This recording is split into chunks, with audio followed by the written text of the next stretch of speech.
Welcome back, students, to the second part of English chapter 2.4, Three Visions for India. In the previous class, we have seen the vision of Dr. APJ Abdul Kalam. The first vision was freedom and the second, development. Now, today, we will be going to see his third vision. So, let's begin our class. I have a third vision that India must stand up to the world or no one will respect us.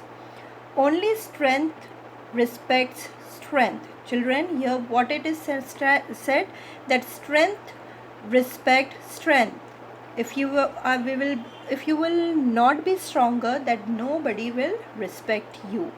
We must be strong not only as the military power, okay, now not as we should build our body only, but also as an economic power. Economic means financial.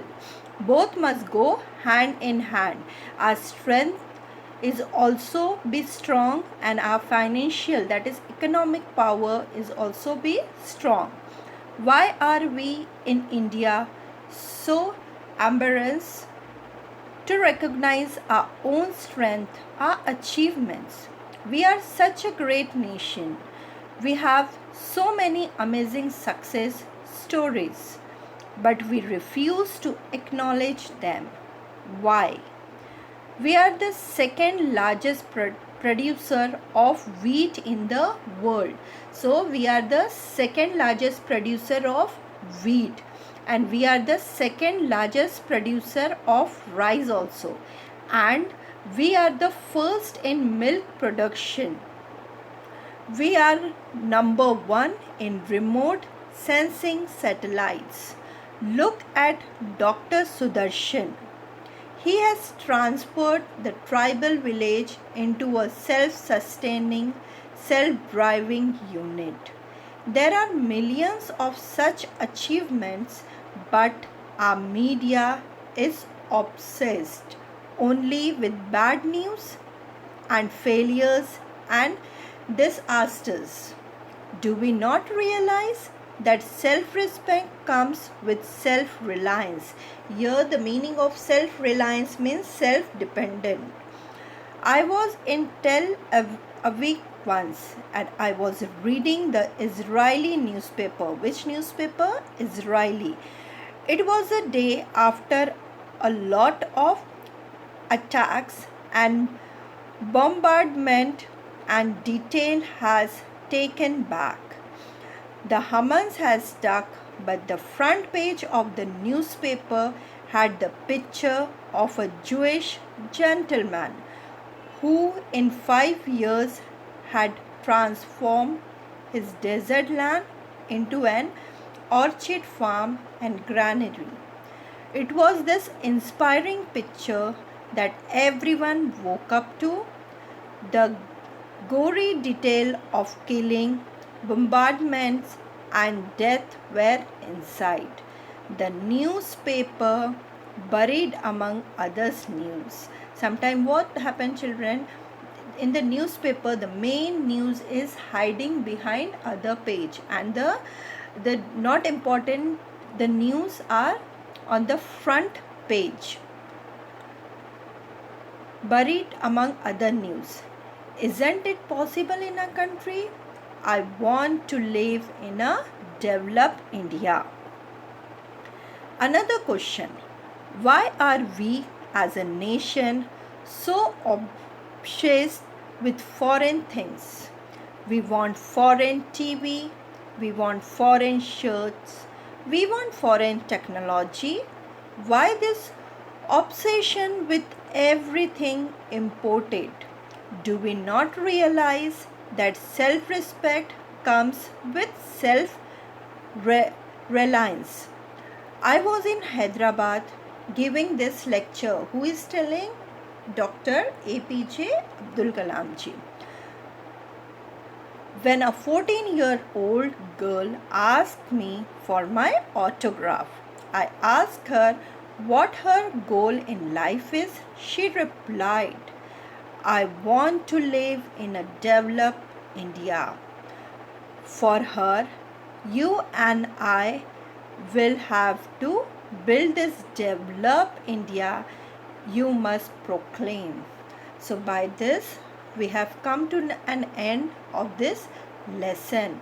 Just I have given you some meanings, so you have to write in your notebook. So just quick review of summary of this lesson. Dr. APJ Abdul Kalam has three visions for India. He believed that realization of this vision was crucial to India's growth and development. The first vision was freedom.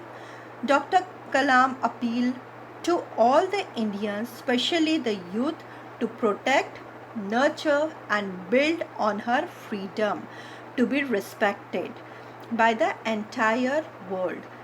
His second vision for India was development. He contributed greatly to India's missile development program, space exploration, atomic energy, and in many other ways.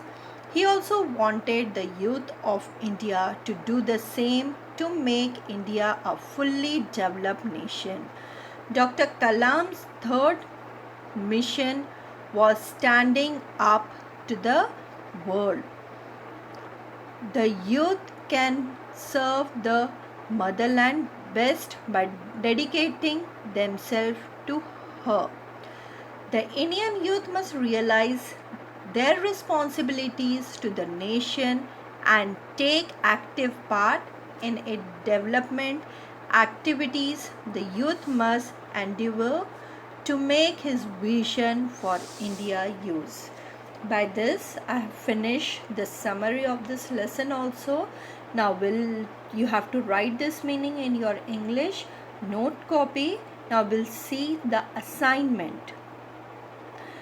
Already I have given the passage 1. Now today passage 2 and passage 3. First question is, what are the drawbacks of Indians? The answer is given there. The second, what are the characteristics of a developed nation? So you have to just read your English textbook and just memorize, just recognize that what are the characteristics of a developed nation, though I have given the answer also. And third, you have to write your personal response. Why is freedom important? Okay, it should not like that what I have written it is correct. You can use your own words also. And the third passage is from page number 41. First question is, what foreign stuff are we Indians crazy about? Already it is said what we are crazy about, for TV, shirts, technology, etc. And what is the dream of the 14-year-old girl in Hyderabad? In the last line, if you will read the lesson, you will come to know. Now by this I have finished. Children, you have to complete your work on the same day, as from the next week you all will be having your exams. So do well and read your lesson and learn your question answers. Thank you.